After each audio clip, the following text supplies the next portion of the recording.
The flight Max Air B734 operated by the aircraft was registration marks 5N MBD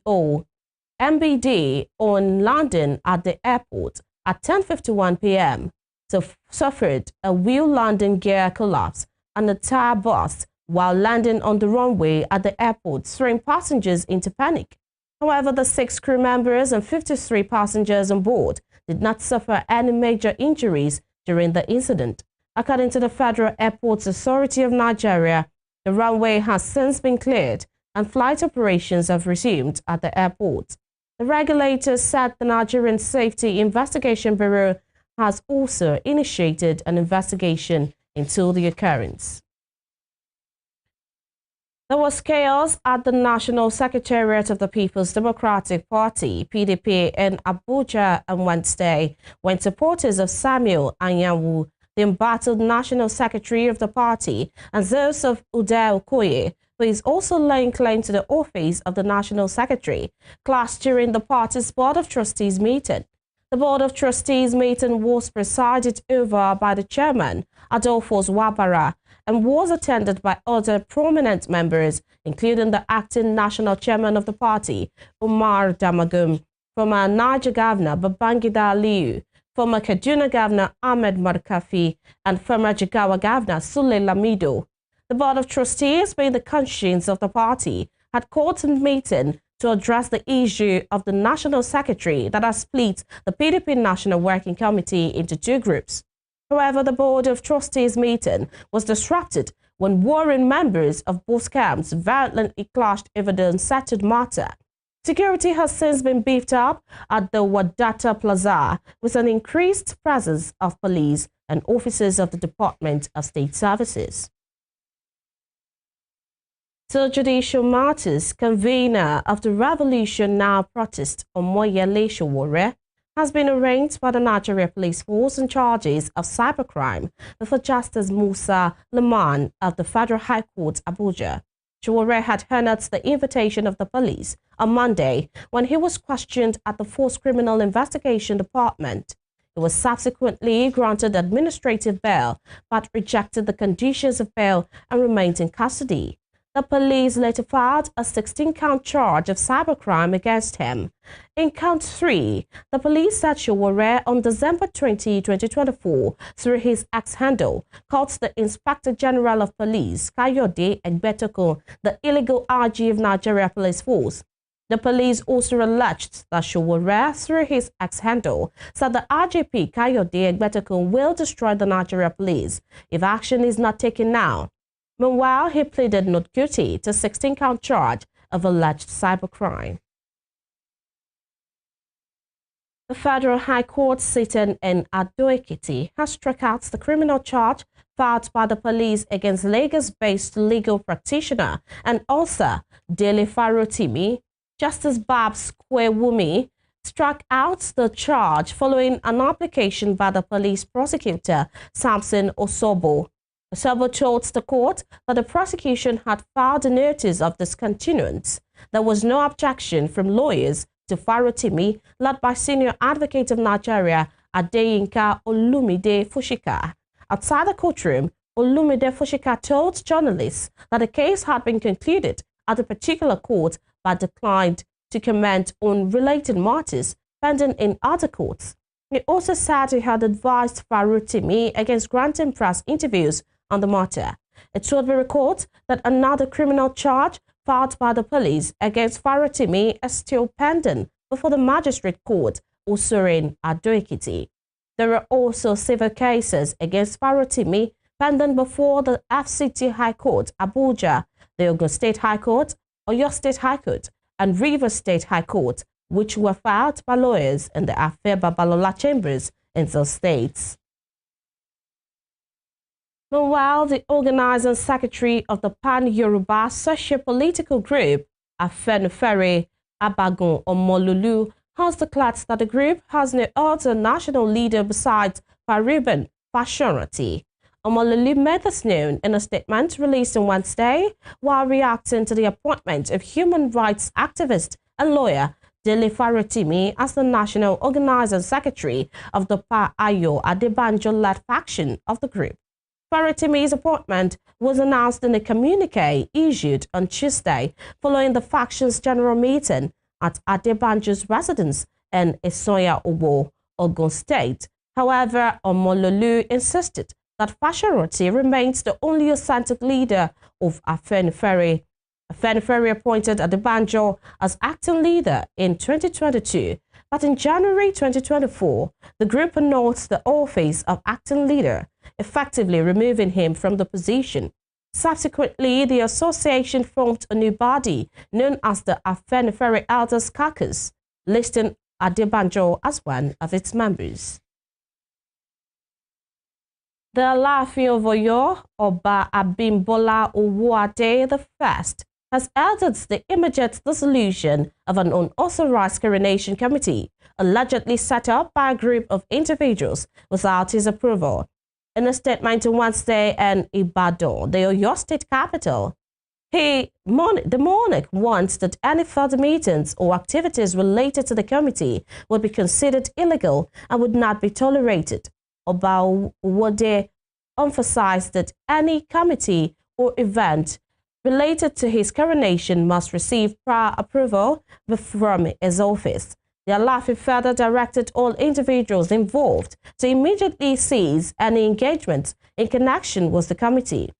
The monarch also stated that any fundraising efforts for the coronation would be at the discretion of the royal family, which would determine the composition of any official committee if the need arose.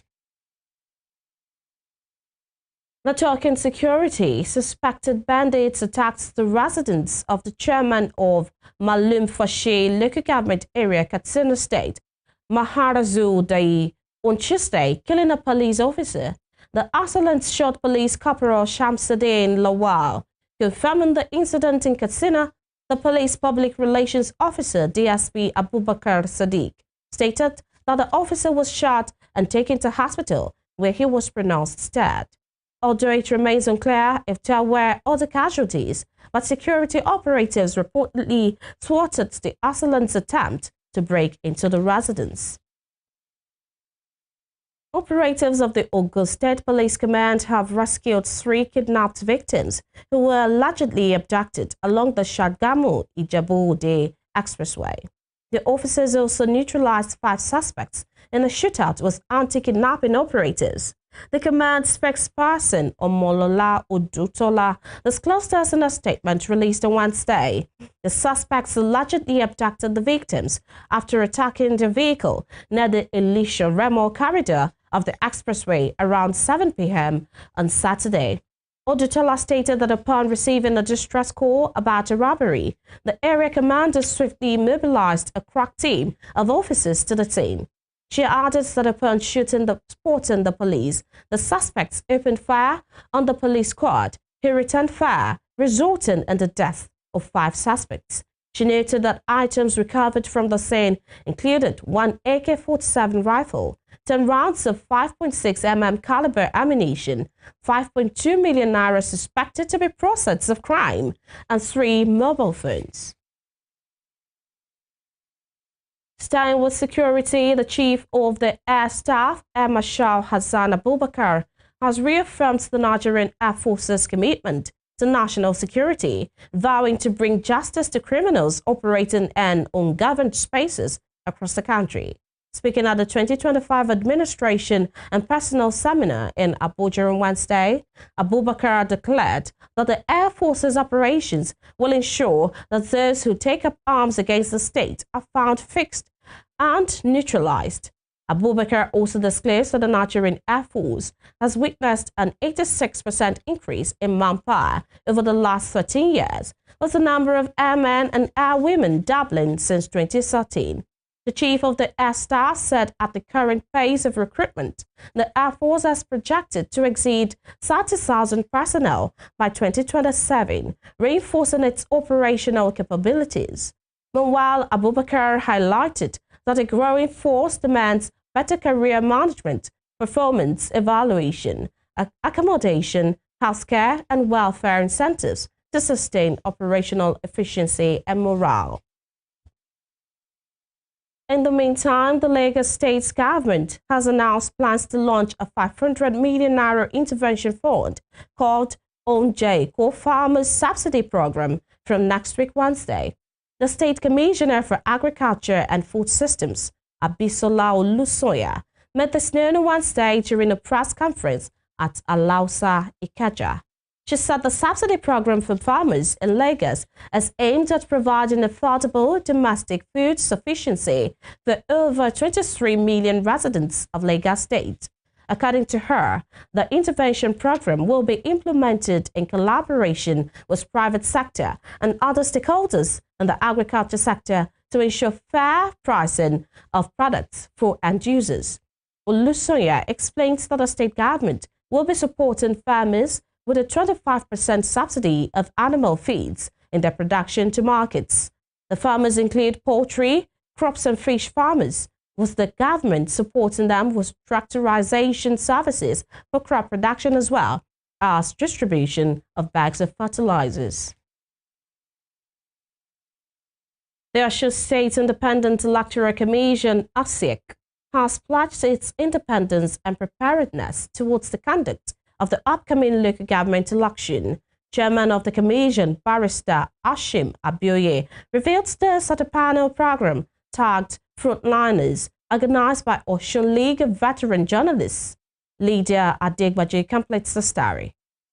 Speaking at the 44th edition of the Frontliners, the chairman of Osun State Independent Electoral Commission, Hashim Abioye, who was the guest of honor, has assured residents of the state of the commission's readiness in the upcoming local government election. The chairman also stated that none of the suits in court at the moment can stop the electoral process. He also noted the commission's efforts in giving political parties a level playing ground, adding that the commission had to extend the date of the notice of election in July 2024 for the sake of inclusivity, stating that some political parties had not indicated interest at the initial dates. The radar is clear for us legally and constitutionally to conduct the local government election. The only thing that can stop the election is if the process had been faulty from the word go. And that is at the point of notice. If there is a fresh suit today, we will have 30 days, no matter wherever it is filed, whether at the Court of Appeal, whether at the Federal High Court or at the State High, we will have either 30 days or 21 days to react to it. There is no way any judgment or any order can come before we will conduct the election. So we don't foresee any possibility of any order stopping the conduct of the election. OSIEC said it has started sensitization programs to enlighten residents and convince them of the Commission's commitment in conducting a credible local government election. Mr. Abioye, however, noted that some persons have predetermined negative outcome of the process and have therefore decided not to participate. But speaking to resident fears that the ruling party in the state would interfere in the election, the OSIEC chairman said Governor Ademola Adeleke has never interfered in the commission's activities since inception. These activities, orientation, sensitization, and all that going on all this, would we have been committed so much of these resources into all these things if we are not serious about the process? But if someone has said, so be it for that person. And I swear to God Almighty, I swear on my honor, that Mr. Governor, for once since 13th November 2023, that he appointed us, has never interfered in the process of the local government election. Up till now, has never. Meanwhile, the Publicity Secretary of the Inter-Party Advisory Committee, IPAC, Dr. Gbenga Femi, also clarified that none of the 18 political parties who indicated interest in the election have backed out. He therefore advocated a level playing ground for all political parties. We'd like to praise the Commission because they have been working hand in hand with other political parties without bias. As Oliver Twist, we still employ the OSEC chairman to give every political party a level playing ground to operate and allow the results and the election to count. Meanwhile, describing the job of an electoral commissioner as a tasking one, the chairman of the day, Pastor Emmanuel Agbola, who is a former INEC director, recalled his own days as a director. Pastor Agbola likened the job of an electoral commissioner to that of a midwife who is only concerned about having a good delivery and is expected to be neutral. He also wished the OSEC chairman strength in the upcoming election. My concern has always been about the process. Once the processes are judged credible, who wins is not my business. Because as an umpire, we are likened to a midwife. Once you have a successful delivery, at the naming ceremony, do we normally invite midwives? The job is all, but he takes delight in saying,